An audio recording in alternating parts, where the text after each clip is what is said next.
Nggak ada tiga, cuma satu di antara dua. Kita mau di pihak siapa dalam masa seperti ini?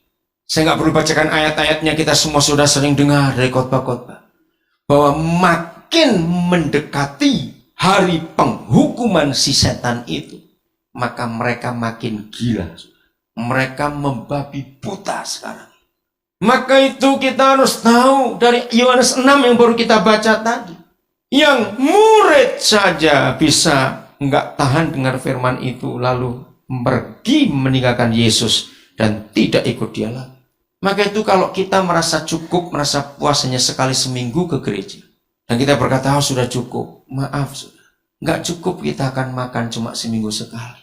Kita perlu ada tambahan lagi. Di hari-hari lain kalau gereja ini membuat acara-acara, asal firman diberitakan, mari. Nanti minta Roh Kudus menunjukkan lebih jelas lagi bahwa semua itu bukan Tuhan kita yang buat. Lalu pertanyaan saudara pasti muncul begini, loh, kalau gitu Tuhan di mana? Masa dia nggak berkuasa? Tunggu dulu. Dia tetap maha kuasa, nggak sekedar berkuasa saja. Tapi masalahnya, ketika Tuhan menyerahkan otoritas dunia kepada manusia, dan Tuhan nggak pernah ambil lagi, dan ketika manusia ditipu oleh iblis, dan kuasa dunia akhirnya diambil alih oleh iblis sejak peristiwa Taman Eden itu, maka Tuhan tidak bisa ganggu gugat. Sejak hari itu seluruh dunia berada di bawah kuasa si jahat. Maka itu mengapa Yesus mengajarkan gereja untuk berdoa, datanglah kerajaan. Artinya kalau gereja sudah bisa menggenapi semua yang Tuhan janjikan, maka kerajaannya akan kembali di bumi. Dan disitulah pengambil alihan kekuasaan terjadi lagi. Sekarang belum. Setan masih punya hak atas dunia ini. Mereka masih punya hak mengapa-apakan dunia seenak perut mereka sendiri. Maka itu kalimat pertama ayat 19 1 Yohanes 5. Baca baik-baik. Kita berasal dari Yahweh. Itu kata pertama ayat 19 1 Yohanes 5. Kita berasal dari yang satu itu. Tapi kalau saya baca pakai terjemahan bebas, walaupun kita berasal dari dia, masalahnya kita hidup di sebuah tempat yang dikuasai oleh si iblis. Bisa ngerti artinya? Nah, karena walaupun kita berasal dari papa kita yang dahsyat itu, masalahnya hidup kita masih hidup dengan dunia ini. Padahal ini dikuasai oleh si jahat. Maka itu cuma ada satu di antara dua pilihan. Mau ikut yang mana?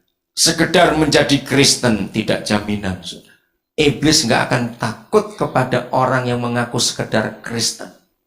Tapi firman menyatakan, Yakobus pasal 4, ada firman yang berjanji begini.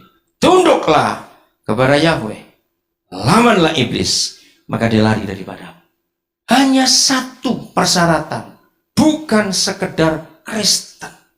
Hanya satu persyaratannya, bukan sekedar Kristen, yaitu Kristen yang tunduk, katakan amin, kepada Tuhannya.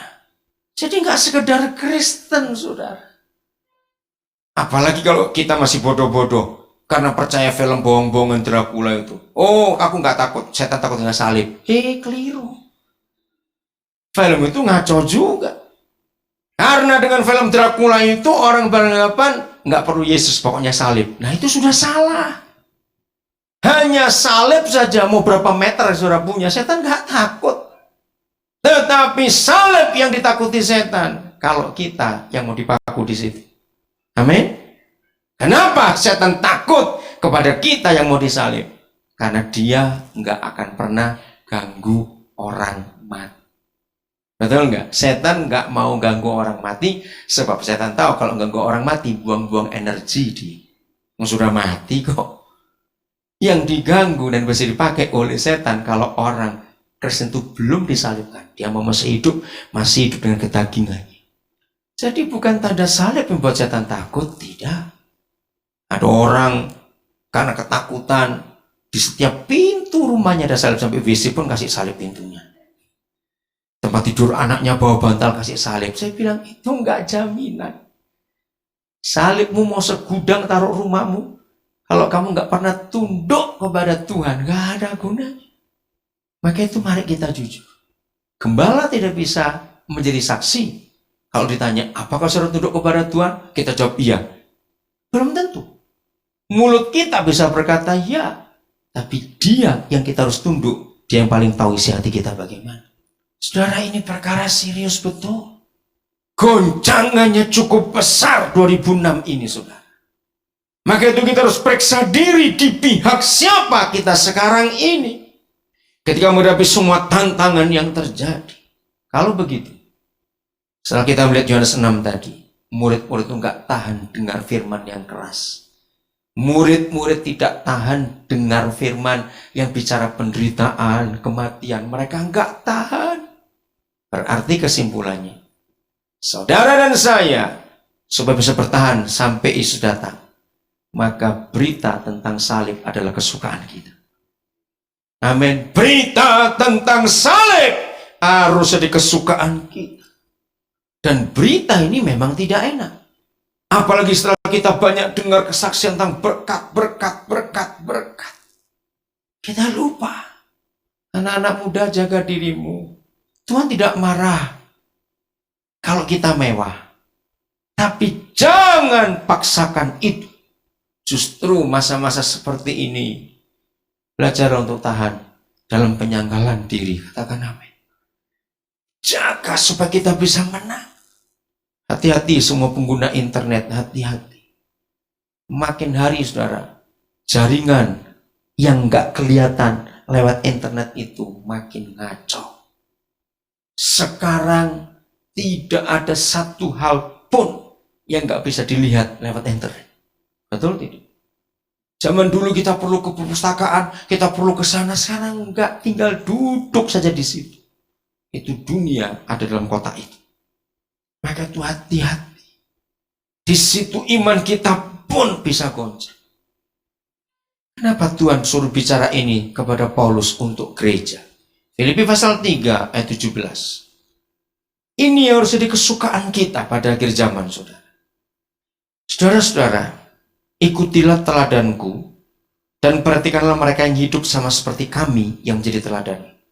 Karena berapa kali? Kerap kali telah kukatakan kepadamu dan kunyatakan pula sekarang sambil menangis. Banyak atau sedikit? Ini yang menakutkan. Kenapa sih harus banyak itu? Kenapa? Dari tadi kita baca di Yohanes 6. Banyak, nggak sedikit. Banyak orang yang hidup sebagai seteru salib Kristus. Perhatikan firman ini. Banyak nggak sedikit. Kiranya jangan terjadi atas kita. Amin. Jangan kita termasuk di kata banyak orang ini, sudah. Ciri-cirinya apa? Orang Kristen yang hidup sebagai musuh dan gak suka pada salib Yesus. Ayat yang ke-19. Kesudahan mereka ialah kebinasaan. Tuhan mereka ialah perut mereka. Saya dulu lama memikirkan, kenapa sih Tuhan Yesus kok ngomong perut bisa jadi Tuhan? Aneh bukan? Lucu sekali kedengaran. Tetapi setelah direnungkan, ternyata betul. Coba jawab pertanyaan saya. Saudara percaya tidak kalau semua manusia di dunia nggak punya perut, dunia itu aman? Coba mikir baik-baik, ya atau tidak? Coba jawab. Kalau semua manusia hidup nggak punya perut, dunia itu aman? Coba jawab ya atau tidak? Loh, kok tertawa? Saya minta dijawab iya atau tidak. Betul? Perut ini jadi masalah. Ternyata perut ini untuk semua. Kata perut nggak cuma bicara makanan. Enggak. Tapi kalau kita renungkan, seharusnya pusat hidup itu di otak kita. Karena orang bisa hidup tapi koma, ya percuma juga bukan? Karena kalau dia koma artinya otaknya sudah nggak berfungsi lagi. Secara kesadaran sudah nggak ada lagi. Cuma mompa detak jantung saja. Tapi ternyata perut itu kekuatan kekuasaannya lebih dari otak. Perut ini merupakan dewa atau berhala akhir zaman yang paling hebat. Maka itu berbahagialah saudara. Kalau saudara bisa sering puasa. Maka ada yang amin. Berbahagialah saudara. Oke lah, mungkin kalau kata puasa kok agak agamawi atau terlalu berat. Ini saja. Berbahagialah saudara kalau saudara bisa